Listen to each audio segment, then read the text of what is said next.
tempos onde a batalha espiritual se intensifica sobre a terra, o nome do arcanjo Miguel ressurge com força nas escrituras e nos corações daqueles que discernem os sinais dos últimos dias. Miguel, apresentado pela Bíblia como o anjo mais forte, não é apenas uma figura celestial entre tantas, mas o guerreiro principal de Deus, o comandante das hostes sagradas que se moverão no clímax da história humana. Seu nome, que significa quem é como Deus, carrega consigo uma confrontação direta contra todo espírito de orgulho e rebelião. Não há outro personagem angelical que a palavra de Deus destaque com tamanha autoridade em tempos de conflito. Quando o Apocalipse se aproxima, é Miguel quem se posiciona. Quando as trevas tentam se espalhar, é ele quem se ergue. Ele não aparece nas Escrituras como mensageiro da paz, mas como guerreiro do juízo. Aquele que lidera os exércitos celestiais na batalha, no céu, descrita em Apocalipse capítulo 12, e que reverbera até os dias de hoje.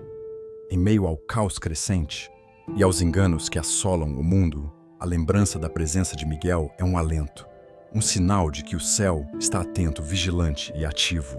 A relevância de Miguel para os dias atuais não está apenas no simbolismo de sua força, mas na atuação constante como defensor dos filhos de Deus. Ele é aquele que se move quando o plano divino encontra resistência no mundo espiritual e em um cenário onde a fé é atacada e a verdade é relativizada. A menção ao arcanjo Miguel desperta o espírito para a realidade de que não estamos sozinhos. O céu tem seus guardiões e o mais forte entre eles está em prontidão. O reconhecimento da figura de Miguel vai além do conhecimento teológico. É um chamado à vigilância. Uma lembrança de que vivemos entre dois reinos em colisão constante. Seu surgimento nas Escrituras nunca é em vão. Em cada aparição ele está envolvido em guerras, livramentos, confrontos com o maligno, disputas por corpos, visões proféticas e batalhas escatológicas. Tudo isso revela a dimensão espiritual. Por trás daquilo que aos olhos humanos muitas vezes passa despercebido, Judas, versículo 9, nos mostra Miguel confrontando o próprio diabo, não com insultos, mas com reverência à autoridade de Deus. Em Daniel, capítulo 10, ele entra em cena para romper barreiras invisíveis que impediam que a resposta divina chegasse ao profeta. Em Apocalipse, ele é o comandante da vitória celestial. Cada episódio revela uma camada nova da sua missão e da sua força, e prepara o terreno para compreendermos o papel que ele terá quando o tempo se cumprir. Afinal, quando Miguel se levanta, é porque o céu está declarando guerra. E quando o céu declara guerra, não há potestade que permaneça de pé. A guerra no céu, Miguel contra o dragão. Entre os mistérios mais impressionantes da Bíblia, a batalha descrita em Apocalipse capítulo 12 se destaca como uma revelação das dimensões ocultas da realidade espiritual. Não é uma metáfora, nem uma alegoria poética. É o registro de uma guerra real, travada no céu, onde Miguel, arcanjo, se levanta como comandante supremo dos anjos de Deus para enfrentar a rebelião que ameaçava a ordem divina. Essa batalha marca o início do fim para o inimigo e a declaração visível de que o reino dos céus não permanece passivo diante do mal. O texto diz: "E houve batalha no céu. Miguel e os seus anjos batalhavam contra o dragão, e batalhava o dragão e os seus anjos. Mas não prevaleceram, nem mais o seu lugar. Se achou nos céus, e foi precipitado o grande dragão, a antiga serpente chamada o Diabo, e Satanás, que engana todo o mundo. Ele foi lançado na terra, e os seus anjos foram lançados com ele." Apocalipse capítulo 12, versículos 7 ao 9. Essa não é uma cena de um futuro distante. É o retrato do momento em que o mal é confrontado com poder, onde Miguel deixa de ser apenas um nome conhecido dos estudiosos e passa a ser o protagonista da batalha espiritual mais decisiva da eternidade. A presença de Miguel nessa guerra não é ocasional. Ele não é convocado. Ele se levanta e isso diz muito. Sobre seu papel, ele não age por impulso, mas por ordem. Sua força não é autônoma. É representativa da autoridade do Altíssimo. O dragão, identificado como a antiga serpente, representa a força do engano que desde o Éden tenta perverter o plano de Deus. Satanás, outrora conhecido como Lúcifer, não apenas caiu, mas mobilizou uma multidão de anjos em sua rebelião. A gravidade desse momento é tamanha que a Bíblia declara: não prevaleceram. O inimigo foi vencido antes mesmo que a história da humanidade começasse. A vitória de Miguel é o primeiro selo da derrota final de Satanás. Mas o que essa batalha revela ao coração humano é que o conflito espiritual é real, constante, e que os céus estão engajados. Miguel representa aquilo que os olhos não veem, mas que os céus garantem. Proteção, combate e resposta. Ele não está lutando por sua glória, mas por causa da justiça. A batalha travada no céu não ficou no passado. Ela se reflete em cada alma que decide seguir a verdade, em cada coração que rejeita a mentira, em cada vida que escolhe a luz ao invés das trevas. O fato de Satanás ter sido lançado à terra é mais do que uma informação profética, é uma advertência espiritual. A guerra mudou de cenário, mas não terminou. O inimigo derrotado nos céus intensifica sua ação entre os homens. E é por isso que a lembrança de Miguel não pode ser vista apenas como uma curiosidade angelical. Ela é estratégica. É a certeza de que o céu não está inerte. Miguel, como comandante das tropas celestiais, é símbolo da intervenção divina nos momentos mais críticos. Ele é o braço da justiça de Deus em ação. E quando ele se move, é porque o juízo está em andamento. Ao longo das Escrituras, sua imagem sempre aparece em contextos de confronto, revelação ou livramento. Em Apocalipse, ele não apenas derrota o dragão, ele o expulsa, e com ele, todos os que o seguiram. Esse expurgo não é apenas físico, mas espiritual. O lugar do inimigo já não existe mais entre os que são fiéis. A atmosfera celeste é purificada, a ordem divina restaurada. E a narrativa segue para mostrar o impacto dessa vitória não apenas no céu, mas também sobre a terra, porque ao cair, Satanás traz consigo uma fúria alimentada pela derrota, mas limitada pela soberania divina. E é aqui que o papel de Miguel ganha nova dimensão. Se ele é capaz de vencer nos céus, ele também atua entre nós. Mesmo que nossos olhos não percebam, ele continua liderando o exército dos que combatem pela verdade. E seu nome, que proclama quem é, como Deus, permanece ecoando como um lembrete eterno de que nenhuma força criada pode se igualar ao Criador. Céu permanece em movimento e Miguel segue à frente da linha. Miguel e o corpo de Moisés, um conflito oculto. Há momentos na Escritura em que o silêncio diz mais do que as palavras. E em Judas, versículo 9, encontramos uma dessas passagens que, em poucas linhas, revelam um confronto de proporções espirituais profundas. Mas o arcanjo Miguel, quando contendia com o diabo disputando acerca do corpo de Moisés, não ousou pronunciar juízo de maldição contra ele, mas disse: "O Senhor te repreenda." Nada mais é dito sobre esse episódio. Nenhuma explicação direta, nenhum detalhe sobre o porquê da disputa. Mas o que está oculto nas entrelinhas é um dos sinais mais reveladores da guerra. Invisível que se desenrola desde o princípio. Miguel, o mesmo guerreiro que expulsou o dragão dos céus, agora se posiciona diante do inimigo, não em nome próprio, mas em nome do Senhor. Isso não diminui sua autoridade, pelo contrário, revela o fundamento de toda a autoridade legítima no reino espiritual, a submissão total ao Deus Altíssimo. A questão do corpo de Moisés não pode ser ignorada. Moisés não entrou na terra prometida, morreu em um lugar que ninguém conheceu e foi sepultado pelo próprio Deus, como está registrado em Deuteronômio capítulo 34. Não houve lamento público, nem procissão de líderes, apenas silêncio. E ainda assim, após sua morte, um conflito se levanta. Isso mostra que mesmo após a partida de um servo fiel, aquilo que lhe pertence ou esteve sob sua missão, continua sendo alvo de interesse nas regiões espirituais. Por que Satanás queria o corpo de Moisés? A Bíblia não nos oferece uma resposta direta, mas é possível compreender algumas implicações.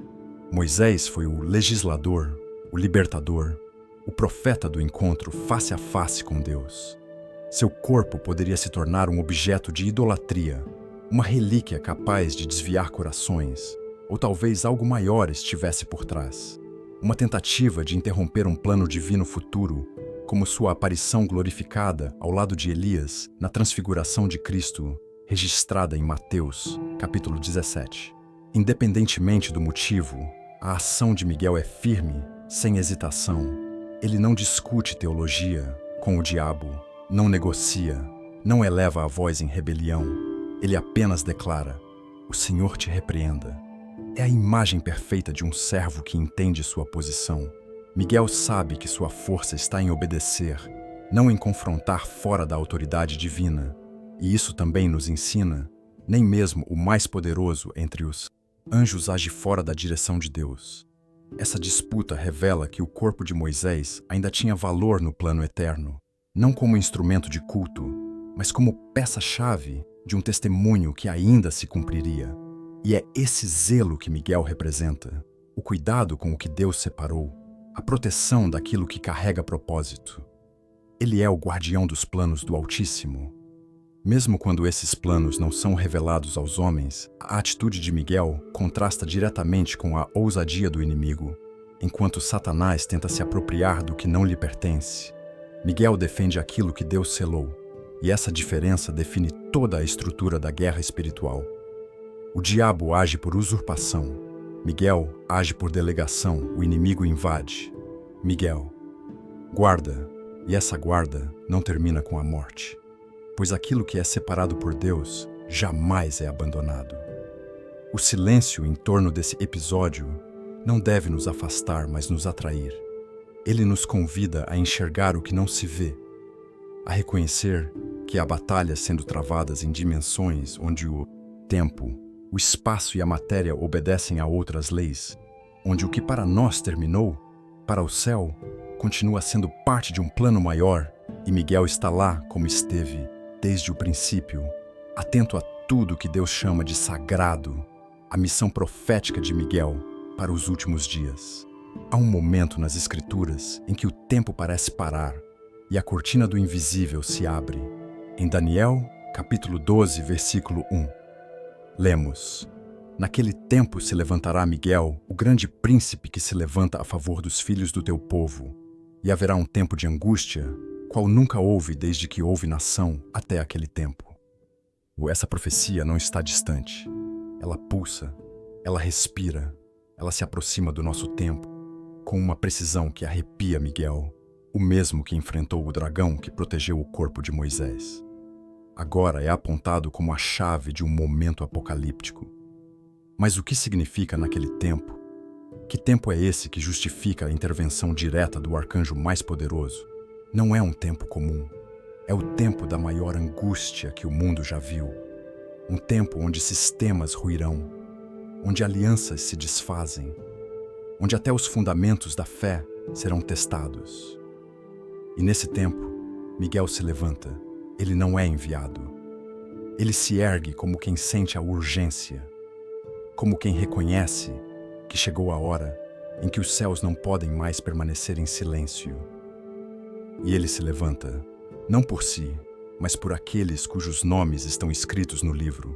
O livro da vida. Miguel conhece os nomes. Ele sabe por quem lutar. Ele sabe quem pertence ao reino. Essa imagem é mais do que profética. É profundamente pessoal. Imagine que o céu guarda o seu nome, que quando as trevas parecerem prevalecer, quando tudo em volta parecer ruir, alguém se levanta por você, alguém que não esqueceu, alguém que sabe exatamente onde você está. Miguel não é uma ideia abstrata. Ele é a resposta de Deus em tempos de extrema tribulação. Essa missão profética de Miguel está diretamente ligada à consumação dos tempos. E a sua aparição nas profecias de Daniel não está isolada. Ela aponta para um alinhamento entre céu e terra, onde os servos de Deus são alvos de perseguição, mas também de livramento. Porque o versículo continua: "Mas naquele tempo será salvo o teu povo, todo aquele que for achado escrito no livro." Não é salvação genérica, é salvação pessoal, registrada, assegurada, Daniel. Ao receber essa revelação, não estava vivendo tempos tranquilos. Ele estava exilado longe de casa, enfrentando impérios e vendo sua fé sendo pressionada todos os dias. Mas Deus mostra que há uma linha do tempo maior, que o sofrimento não será para sempre, que há um momento específico em que Miguel se moverá novamente, e quando isso acontecer, o livramento virá. A missão de Miguel para os últimos dias é, portanto, a missão da esperança. Ele não vem para anunciar destruição, mas para garantir que no meio da destruição haverá livramento. Ele se levanta para aqueles que permaneceram firmes, mesmo em silêncio, mesmo no anonimato. Ele luta por aqueles que continuam escritos, Mebu, quando o mundo tenta apagá-los. Não se trata apenas de Israel, embora essa seja a sua missão histórica. Trata-se de todos os que foram enxertados na promessa, todos os que pertencem ao reino, todos os que foram lavados e selados. Miguel representa a lembrança de que em meio ao caos, o céu ainda tem planos, e não apenas planos, mas soldados, líderes, guardiões. O tempo que virá exigirá, mais do que força humana, exigirá fé, discernimento, resistência. E quando os recursos humanos se esgotarem, quando os muros da razão não conseguirem mais conter a invasão das trevas, será então que veremos a glória daquele que foi prometido. Para o tempo de angústia, porque não será qualquer tempo e não será qualquer batalha, mas haverá alguém que se levanta quando os céus decidem agir. Vitória final, o arcanjo na segunda vinda de Cristo. Assim como Miguel se levanta no tempo da maior angústia, ele também se apresenta em um dos momentos mais gloriosos da história, a segunda vinda do Messias, quando o céu se abrir e o Filho de Deus descer. Em majestade a voz que se ouvirá será a do arcanjo, não como um anúncio comum, mas como o brado de uma vitória eterna. Aquele que liderou guerras celestiais, que protegeu os santos e enfrentou as trevas, agora será o arauto do retorno do Rei. Está escrito em 1 aos Tessalonicenses, capítulo 4, versículo 16, porque o mesmo Senhor descerá do céu com alarido e com voz de arcanjo, e com a trombeta de Deus, e os que morreram em Cristo ressuscitarão primeiro. A voz de Miguel, misturada ao som da trombeta, não é apenas um chamado, é um sinal profético de que chegou o momento em que tudo será restaurado, o tempo da espera chega ao fim e os céus se movem, direção à terra com uma força jamais vista. A presença de Miguel nesse evento não é decorativa. Ele representa o poder do céu em movimento.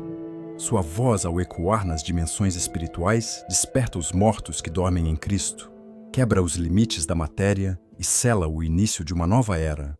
Ele é o guerreiro que anuncia a paz definitiva, o combatente que proclama o descanso, o comandante que abre caminho para que o Senhor reine visivelmente entre os homens.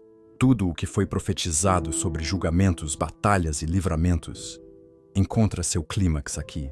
A história que começou com guerras no céu, com resistências invisíveis e defesas espirituais, termina com a aparição pública daquele que sempre esteve ao lado do Altíssimo. Miguel não é exaltado, mas exaltador.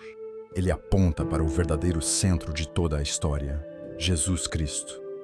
E nesse anúncio, há uma mensagem para todos os que ainda caminham por fé. Miguel não apenas proclama a vinda, ele garante que a voz do céu será ouvida, que os que descansam esquecidos pela história serão lembrados pelo som da eternidade e que nenhum dos escritos no livro será deixado para trás. Essa missão de anunciar a vinda, de romper o silêncio entre o céu e a terra, é a última de Miguel nas Escrituras, mas ela não é menor, é a mais grandiosa. Ele não está mais apenas protegendo Israel, nem disputando corpos, nem guerreando com o dragão.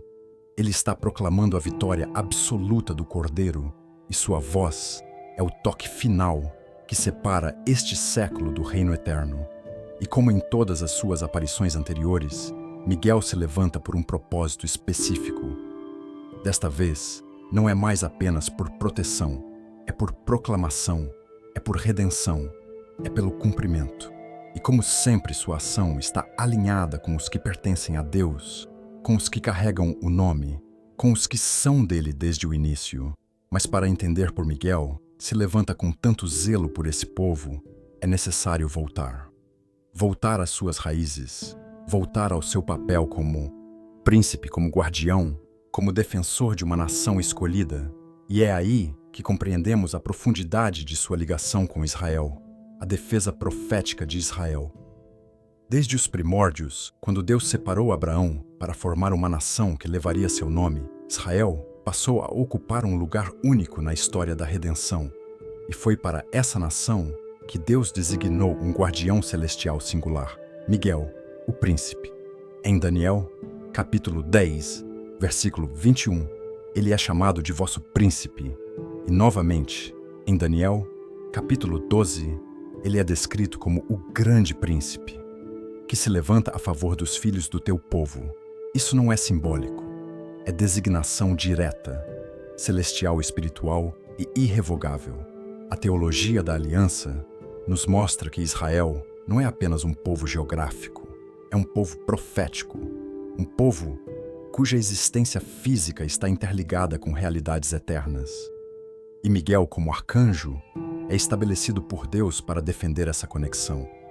Ele não está ligado apenas à segurança externa da nação, mas em manutenção do propósito divino sobre ela. Cada vez que Israel foi ameaçado, havia mais do que exércitos humanos em jogo. Havia estratégias nas regiões celestiais. Durante o exílio babilônico, enquanto Daniel jejuava e orava pela restauração de seu povo, foi Miguel quem rompeu os bloqueios espirituais para que a mensagem de Deus chegasse ao profeta. Isso revela que a atuação de Miguel transcende o visível. Ele atua em momentos estratégicos da história, em momentos em que o destino de Israel está em xeque, quando o silêncio de Deus parece longo demais e o céu parece distante demais.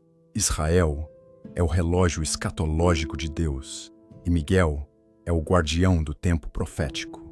Ele não interfere nos processos humanos, mas se manifesta quando há riscos de desvio do plano soberano. A Bíblia nunca apresenta Miguel como conselheiro ou anunciador de bênçãos. Ele aparece em contextos de tensão, onde a fidelidade de Deus está sendo testada e onde os poderes das trevas tentam usurpar o que foi jurado em aliança. Mas por que Deus designaria um arcanjo exclusivamente para esse povo? A resposta está na promessa. Em Gênesis capítulo 12, Deus diz a Abraão: farei de ti uma grande nação, e em ti serão benditas todas as famílias da terra. Esse vínculo de bênção entre Israel e os demais povos só é possível se o fio da história permanecer intacto. Miguel, portanto, garante essa continuidade. Ele guarda não apenas pessoas, mas propósitos. Ele protege não apenas vidas, mas promessas. É preciso entender que, espiritualmente, Israel não é apenas alvo de perseguições por razões geopolíticas. Há um ódio antigo contra esse povo nascido da serpente, que compreende que o cumprimento final das profecias depende de Israel, estar onde deve estar no tempo certo, no lugar determinado por Deus. E é por isso que Miguel permanece em posição. A atuação dele não está limitada ao passado. Em nossos dias, enquanto nações se organizam, acordos se formam e guerras se insinuam. Há movimentos invisíveis sendo executados. Há anjos em missão. Há forças sendo contidas. E entre esses movimentos, Miguel segue em prontidão, porque o plano ainda está em curso, porque a restauração ainda está em processo, porque a história ainda não terminou. O que poucos percebem é que essa defesa profética de Israel não é um ato isolado, mas faz parte de uma estrutura celestial muito maior. Miguel atua com precisão, não apenas protegendo um povo, mas intervindo sempre que o reino está prestes a avançar. E uma dessas intervenções mais notórias se deu no exato momento em que um profeta clamava por respostas. Quando Daniel buscava entendimento, houve resistência, mas Miguel não permitiu que a revelação fosse impedida. A ajuda divina a Daniel, o papel de Miguel no mundo invisível. Antes de continuarmos, se este conteúdo tem abençoado sua vida curta, comente e compartilhe. Seu amém nos comentários faz toda a diferença para alcançarmos mais pessoas. Se inscreva no canal E se quiser abençoar o canal, deixe um super chat de qualquer valor ou se torne membro assim. Continuamos investindo em pesquisa e melhorias para abençoar ainda mais a sua vida. Continuando entre as cenas mais poderosas e reveladoras do Antigo Testamento, está aquela que se desenrola nas margens do rio Tigre, quando um anjo é enviado a Daniel com uma resposta do céu, mas é impedido. O que parecia ser apenas mais uma visão profética se transforma em uma das descrições mais nítidas sobre a guerra espiritual que ocorre fora do alcance dos sentidos humanos. E é justamente neste momento que Miguel o arcanjo entra novamente em cena. Daniel, já idoso, havia iniciado um jejum de 3 semanas. Ele não comeu alimentos especiais, não se ungiu com óleo e passou esse período em oração, buscando entendimento sobre o que aconteceria com seu povo. Daniel, capítulo 10, versículo 2 em diante, descreve esse jejum e a visão que o segue.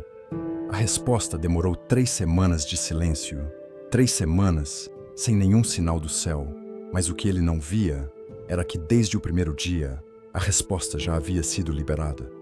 Atraso não foi divino, foi resistido. O anjo que aparece a Daniel confessa que foi impedido por 21 dias por um ser espiritual, chamado de Príncipe do Reino da Pérsia. Esse príncipe não era humano, era uma entidade espiritual que atuava sobre a estrutura de um império. Isso nos revela que por trás dos governos, reinos e sistemas deste mundo, existem realidades espirituais influenciando decisões, resistindo à verdade e interferindo nos planos celestiais até onde Deus permite. É nesse ponto que Miguel aparece. O anjo diz: "Mas eis que Miguel, um dos primeiros príncipes, veio para me ajudar, e eu fiquei ali com os reis da Pérsia." Daniel, capítulo 10, versículo 13. Miguel surge como reforço, como aquele que rompe bloqueios, que desarma resistências, que abre caminhos onde o mal tenta impedir a passagem. E isso não é apenas um ato de guerra, é uma demonstração da estrutura hierárquica do céu, onde cada missão tem um designado e onde o comando espiritual é cumprido com precisão e santidade. A profundidade teológica desse evento está no entendimento de que nem toda a oração é respondida sem oposição e que o silêncio de Deus nem sempre é ausência, mas muitas vezes é o som de uma batalha sendo travada em nosso favor. Miguel não está apenas defendendo Israel, ele está garantindo que a verdade de Deus chegue aos corações certos no tempo determinado. Ele é o canal de passagem quando as trevas tentam bloquear a revelação. Daniel, embora profeta, não teve visão do que ocorria nos céus. Ele jejuava em terra, enquanto o céu guerreava por ele. Isso nos ensina que não é necessário ver o que está acontecendo para que Deus esteja agindo. A fé que se mantém constante durante o silêncio é a fé que ativa o mover dos céus. E Miguel responde a essa fé. Ele age por ordem, mas também por propósito. E o propósito, neste caso, era garantir que Daniel recebesse a revelação que mudaria a percepção escatológica da humanidade. A figura de Miguel então se torna ainda mais precisa. Ele é o anjo da intervenção estratégica, aquele que aparece quando a comunicação entre o céu e a terra é ameaçada. O inimigo, ao perceber que Daniel estava prestes a receber a chave para interpretar o futuro, levantou barreiras, mas Miguel, com autoridade superior, rompeu essas barreiras, não apenas libertando o anjo, mas também restaurando o fluxo da profecia. Quando finalmente o anjo entrega sua mensagem, Daniel está exausto. Ele não tem forças. Suas palavras falham. Seu corpo desfalece, mas o anjo toca em seus lábios, o fortalece e o capacita a ouvir. É uma cena que revela a fragilidade humana diante da glória celestial. E ainda assim, Deus considera digno um servo frágil de receber palavras vindas do trono eterno. E é isso que Miguel protege. Ele protege a comunicação entre Deus e seus escolhidos. Ele protege o processo revelatório. Ele guarda a ponte entre o que é eterno e o que é temporal. A missão de Miguel aqui não termina com a entrega da mensagem. O anjo declara que após falar com Daniel, ele voltaria à batalha. A guerra espiritual continua mesmo após a revelação, porque a verdade revelada precisa ser sustentada espiritualmente para que frutifique. E esse é o tipo de missão que revela a grandeza de Miguel. Ele não apenas abre o caminho, ele permanece vigiando enquanto a palavra germina. E essa permanência é essencial para entender como o mal se espalhou desde os primeiros dias, como a rebelião espiritual que começou nos céus encontrou solo fértil entre os homens. E é por isso que, para compreender a raiz dessa batalha invisível, precisamos voltar ainda mais até o momento em que o primeiro brilho de orgulho se acendeu no coração de um anjo que um dia foi chamado de portador da luz, queda de Lúcifer, e a rebelião dos anjos, antes da terra girar pela primeira vez, antes do Éden florescer, antes de o homem ser moldado do pó, houve um silêncio quebrado no céu, um som imperceptível aos ouvidos humanos, mas retumbante nos corredores da eternidade. O som da rebelião. Lúcifer, um ser de luz ornado, com pedras preciosas, um querubim ungido e perfeito em beleza e sabedoria, elevou seu coração acima do trono que deveria adorar. Em Ezequiel capítulo 28, versículos 12 ao 17, somos conduzidos ao retrato desse ser celestial. Estavas no Éden, jardim de Deus, perfeito, eras nos teus caminhos, desde o dia em que foste criado, até que se achou iniquidade em ti. Elevou-se o teu coração por causa da tua formosura. O que se achou nele não foi fraqueza, foi orgulho, um desejo de ser, mais do que um reflexo, um desejo de ser adorado. Isaías capítulo 14 revela as intenções de seu coração. Eu subirei ao céu, acima das estrelas de Deus, exaltarei o meu trono. Serei semelhante ao Altíssimo. Lúcifer não queria destruir Deus, ele queria substituir Deus, e foi nesse desejo de ascensão que ele caiu. A luz que iluminava agora se tornou sombra. O anjo que guardava agora ameaça, e com ele arrastou ex das hostes celestiais, conforme Apocalipse, capítulo 12, versículo 4. E a sua cauda levou após si a terça parte das estrelas do céu, e lançou-as sobre a matra. A teologia dessa queda não pode ser ignorada. Ela nos ensina que o mal não foi criado. Ele foi escolhido, nasceu de um coração que abandonou a submissão, que trocou reverência por exaltação própria. A rebelião não começou na terra, começou no céu, não em fraqueza, mas em esplendor. E é justamente por isso que foi tão devastadora. O que era para refletir a glória passou a competir com ela. Nesse cenário, Miguel não é apenas uma figura de força, mas de fidelidade. Enquanto Lúcifer se exaltava, Miguel permanecia no lugar que lhe foi designado. Enquanto o anjo caído tentava se tornar como Deus, Miguel vivia para proclamar quem é como Deus. Sua própria existência é um contraponto à rebelião. Ele é o selo da ordem divina diante do caos insurgente. A rebelião angelical não foi um evento isolado. Ela inaugurou uma era, iniciou uma guerra sem fronteiras visíveis. A Terra, quando criada, seria o novo palco dessa batalha. O ser humano, criado à imagem de Deus, se tornaria o alvo da vingança do dragão expulso. A serpente no jardim não era um mero animal, mas o símbolo da inteligência caída da luz corrompida. E o Éden foi o primeiro campo de prova dessa guerra, entre o que permanece e o que se afastou. Os anjos que seguiram Lúcifer não foram coagidos, foram convencidos. A liberdade que receberam se tornou instrumento de queda, e o julgamento que para sobre eles é absoluto. Pois se Deus não poupou os anjos que pecaram, mas os lançou no inferno, entregando-os às cadeias da escuridão, ficando reservados para o juízo. 2 de Pedro, capítulo 2, versículo 4. A queda de Lúcifer foi a ruptura de uma estrutura, a fragmentação de um ambiente, onde antes tudo era harmonia, mas ela também foi o nascimento da vigilância. A partir dali, o céu se tornou ainda mais ativo, mais estratégico, mais intencional, porque o mal não retrocede sozinho. Ele precisa ser resistido, combatido, confrontado, e é por isso que Miguel permanece à frente. Mas a batalha que começou lá não terminou lá. Ela desceu à terra arrastando com ela o peso de uma fúria antiga. E é nesse cenário entre ruínas espirituais e conflitos proféticos que se aproxima o confronto final. Um campo de guerra onde Miguel não lutará sozinho, mas liderará as forças celestes em direção à vitória, num dia que já foi escrito, mas ainda não chegou. A continuação da guerra na terra até o Armagedon. Quando Lúcifer foi expulso do céu, sua derrota não significou o fim da batalha. Pelo contrário, ela marcou o início de uma nova fase. Uma fase em que o campo de guerra se deslocou dos céus para a terra.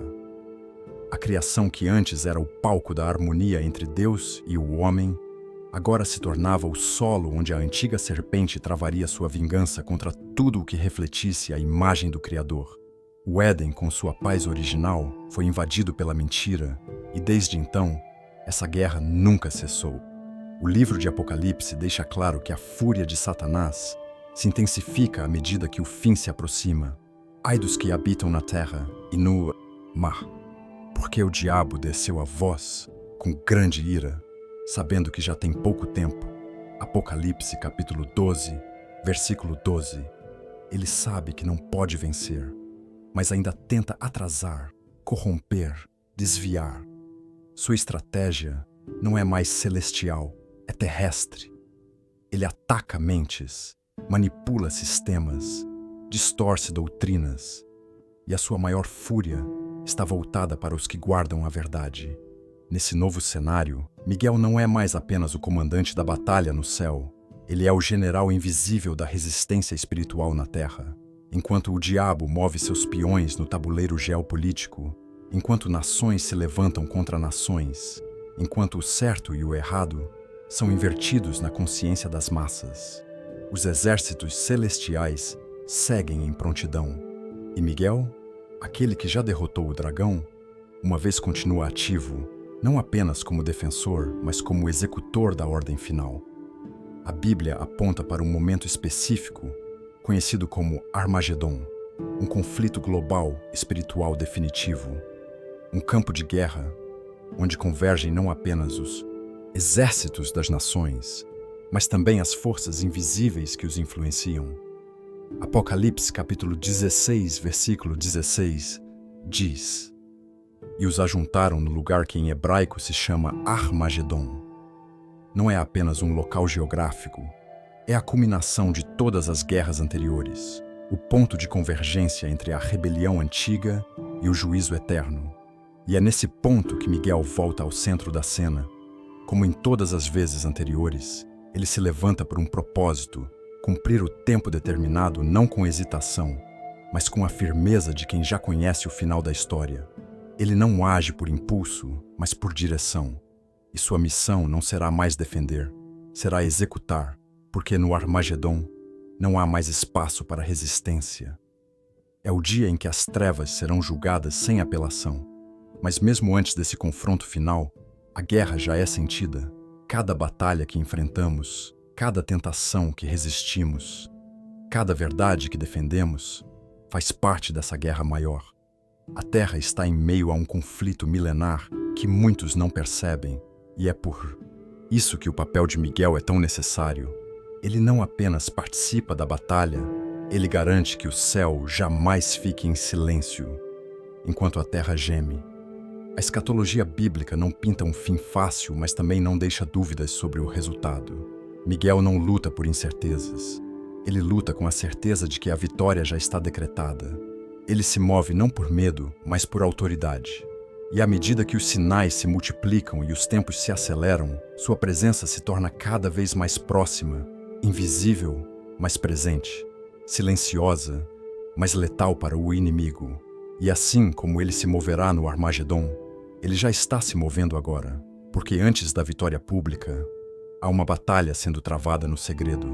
E nesse segredo, ele lidera o exército mais poderoso do universo. Um exército que jamais falha. Um exército que avança até o dia em que o céu deixará de guerrear, porque a paz será definitiva. A força imparável dos anjos de Deus, nos bastidores da história humana, há forças que excedem em glória, em poder e em fidelidade. Anjos que não dormem, que não se cansam, que não hesitam, servos celestiais que ouvem diretamente a voz de Deus e se movem com precisão absoluta para cumprir suas ordens. Entre eles, há um que lidera, que carrega em si o peso da responsabilidade e o selo da força. Miguel não é apenas o mais mencionado, ele é o mais mobilizado. O anjo que se move quando o reino está para avançar, quando a justiça precisa ser estabelecida, quando o plano de Deus não pode mais ser adiado. O salmista já reconhecia essa realidade espiritual quando escreveu: Bendizei ao Senhor, vós anjos, seus poderosos em força que cumpri as suas ordens, obedecendo à voz da sua palavra. Salmo 103, versículo 20. Não é uma força bruta, é uma força obediente, é um poder que se submete. Os anjos do Senhor não agem por vontade própria, eles não tomam decisões autônomas, eles aguardam a direção da palavra e, quando ouvem, movem-se com fúria santa contra tudo o que se opõe à vontade do Pai. É por isso que são invencíveis, não por serem independentes, mas por serem absolutamente dependentes. Eles não falham porque não agem fora do tempo. Eles não recuam porque não enfrentam com suas próprias armas. O céu inteiro se move através deles. E Miguel, como comandante, lidera esse exército não com gritos, mas com autoridade. Ele não é apenas forte, ele é alinhado e por isso é imparável. A Escritura não romantiza os anjos. Ela os apresenta como mensageiros guerreiros executores. Eles são os que fecham a boca dos leões, que tocam as trombetas do juízo, que ferem os exércitos inimigos, que abrem prisões, que anunciam nascimentos e também selam destinos. E quando Miguel está entre eles, sua presença é indício de que algo grande está sendo estabelecido no mundo dos homens. É importante lembrar que os anjos não servem aos nossos desejos. Eles não estão à disposição da vontade humana. Eles respondem à ordem de Deus.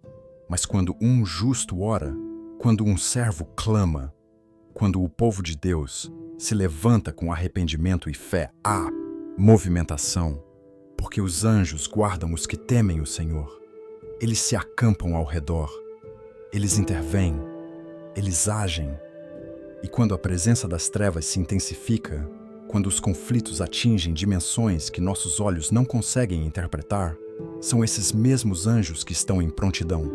São eles que detêm o avanço do mal, que quebram cadeias espirituais, que frustram os intentos do inimigo. E entre eles está Miguel, pronto para a guerra, mas também pronto para a voz, porque sua força não está em si mesmo, está no Deus que o enviou. Cada vez que um servo é poupado, que uma igreja é preservada, que a palavra chega, apesar da resistência, há marcas da intervenção desses seres fiéis. E enquanto o mundo desacredita, o céu age em silêncio, mas com fogo invisivelmente, mas com precisão, porque a missão não é ser visto, é cumprir o que foi decretado. E se há algo que o papel de Miguel nos ensina, é que o reino de Deus não está desprotegido, que a terra pode tremer, os impérios podem se erguer, as nações podem se rebelar, mas o céu permanece em prontidão.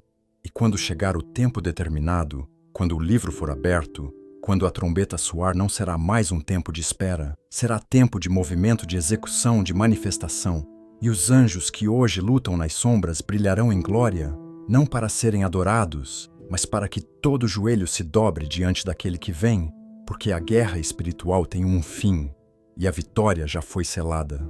Quando olhamos para tudo o que foi revelado sobre Miguel, o arcanjo, não estamos apenas diante de um anjo poderoso, estamos diante de um testemunho vivo da fidelidade do céu. Miguel é o reflexo da justiça, que não falha, da proteção, que não dorme da autoridade, que só se move quando a vontade de Deus assim determina. Ele não busca glória para si. Ele aponta a cada movimento para aquele que reina do conflito eterno no céu, até os combates silenciosos aqui na terra. Sua missão tem sido a mesma: preservar o plano de Deus, proteger os escolhidos, anunciar a vitória. Miguel aparece em momentos-chave da história bíblica, e sua aparição é sempre um sinal de que o céu está agindo, que Deus está presente. que a guerra espiritual não é uma metáfora, mas uma realidade invisível, sustentada por mãos celestiais. E ao longo de tudo que ouvimos, há um fio condutor, o cuidado de Deus pelos seus, um cuidado que começa antes de nascermos, que atravessa a história que se move no invisível e que culmina na certeza de que no fim a luz vence a justiça, vence o Cordeiro reina. Essa história não é sobre Miguel, é sobre o Deus que o levantou e é sobre você, sobre o quanto você é precioso para que o céu se mova com tanta intensidade, sobre o quanto Deus deseja que você esteja de pé quando tudo ao redor desmorona, sobre o quanto Ele ainda te chama. Talvez você esteja ouvindo tudo isso e percebendo que se afastou, que o fogo esfriou, que a guerra te desgastou, ou talvez nunca tenha entregado seu coração a Cristo. Mas hoje, agora, enquanto ouve essa mensagem, você sente que é hora de voltar ou de começar. E se esse é o seu momento, se essa é a sua decisão, não há dia. Hoje, se você deseja se reconciliar com nosso Salvador Jesus Cristo por ter se afastado dos caminhos ou quer iniciar uma nova jornada rumo à salvação eterna, comente aqui embaixo: eu te aceito, Senhor Jesus, como meu único e suficiente Senhor e Salvador da minha vida. E se essa mensagem falou ao seu coração, comente amém aqui embaixo. Isso não apenas fortalece sua fé, mas ajuda essa palavra a alcançar mais vidas, porque o mundo precisa ouvir, precisa saber que há uma guerra em andamento, mas também que há um Salvador que venceu e que mesmo agora está com os braços abertos para te receber. Compartilhe essa mensagem, alguém precisa ouvir isso hoje. Que o Senhor te guarde e que Miguel permaneça em prontidão, porque você é amado, você é escolhido e o céu ainda está lutando por você. Até a próxima.